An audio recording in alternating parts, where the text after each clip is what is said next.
Sakto, meron ako ditong pork and chicken breast sa ref. Sasamahin na natin sila at gagawa tayo ng masarap na ulam pero madali lang gawin. Nagbukas lang ako ng isang latang pineapple juice, yung sweetened. Mas sweet pa sa jowa mo. At magtitira sana ako kaso binuhos ko na rin lahat. Naglagay na rin ako ng oyster sauce at soy sauce.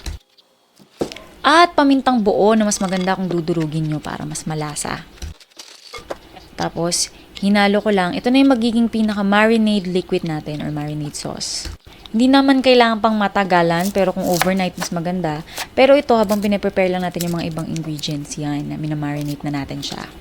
Therefore, mula pang mga 1 hour ko siyang minarinate.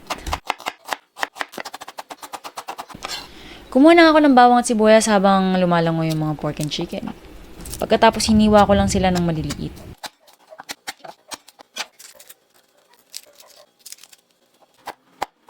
Next, maglalagay ako ng mushroom. Yung nabili kong mushroom dito ay buo kaya hatiin ko lang sa gitna para naman hindi nakakatamad maghiwa-hiwa. Tsaka ang cute kasi nila.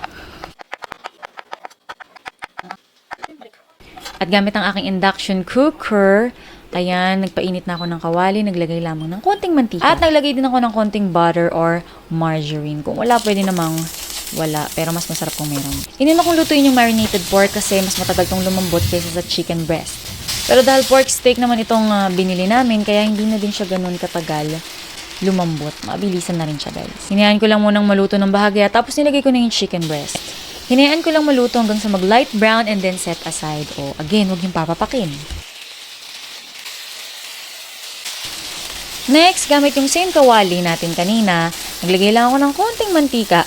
Tapos, hinulog ko na yung bawang at sibuyas. Kung mapapansin nyo, may buong bawang dahil wala lang, tinamad na ako maghiwa kanina. Pwede na yan. Inihulog ko na nga din yung mushroom. Ang cute talaga nila. Tapos, tinimplahan ko ng asin, paminta, at konting asukal, pampalasa. At naglagay rin ako nitong paborito kong herbs, dried oregano and basil. Kung wala naman kayo, pwedeng wala niyan. Wala namang pilitan. Naghulog pala ako ulit ng konting butter or margarine, mga 1 tablespoon. Pagkatapos, para makasure ako na mas malambot pa yung pork, hinulog ko muna yung pork at nilagay ko na nga yung marinade sauce. Ito optional, naglagay din ako ng kalahating meat cubes, kayong bahala kung pork, beef, or chicken. Ginawa kong medium heat yung induction cooker hanggang sa kumulo, pagkatapos tinakpan ko at hininaan ko naman ng bahagya yung apoy. Hindi pala yung apoy, yung init. Ayan na nga, kung mapapansin nyo, na-reduce na yung sabaw or yung sauce. Tiningnan ko kung malambot na yung pork at yan, tamang-tama malambot na yung pork. Chinek ko din yung lasa, kaya naglagay pa ako ng konting patis. So, pwede nyong timplahan ayon sa inyong panlasa. At oras na para ilagay yung ating cream. Hinalo-halo, pagkatapos naglagay ako ng isang lata ng mais. Hindi ko pala nilagay yung sabaw ng mais. Yan, sinala natin siya. Kayo, ano palang ulam nyo? Comment down below. Ayan, tinikman ko ulit kung sakto na ba sa lasa. Pagkatapos, ininit ko lang konting kulo at ayan na nga, ready na siyang kainin. Ito na nga guys, I'm so excited dahil nakachamba na naman tayo ng bagong recipe at napakasarap niya, kaya naman i-try nyo na rin.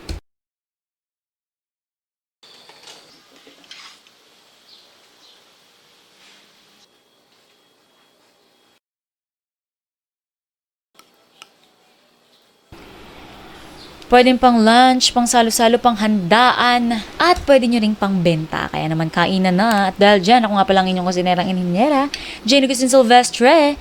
And see you in my next vlog. Bye!